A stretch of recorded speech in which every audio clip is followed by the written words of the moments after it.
shuncha boqib katta qilib uyingizda endi bir rohatini ko'raman deganingizda tasavvur qila olmaysiz ekan, to'ygacha bilinmadi.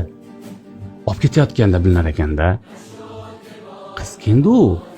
Mana hozir ham aytsam, to'yda tura olmadim men. Boshida tura olmadim. Erkakmisan deyaveradi, yig'laysan deyaveradi, deyman aytaman. Jigarim olib ketyapti demanda. Farzand-ku, mayli bir urushga ketayotgani, boshqa ketayotgani, boshqa yaxshi uyga ketyapti, Allohning taqdiriga ketyapti-ku. Baribir-chi.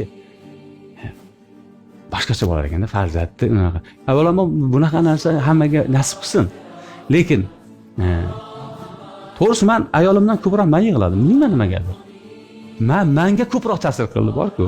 Menga o'shaning uchun qiz farzandni bekorga aytmasangiz jannat pardasidir. Hozir ham misol uchun men o'g'lim bir marta xabar olsa, qizim 18 marta xabar oladi. Dada yaxshimisiz, yaxshimisizmi? Gaplaringiz yaxshimi? Bunaqa yaxshimi? Men aytaman, Allohning buyukligiga qarang. Shu ne'matni qiz bolaga berganligi mana ko'p odam sezmaydi yosh paytida.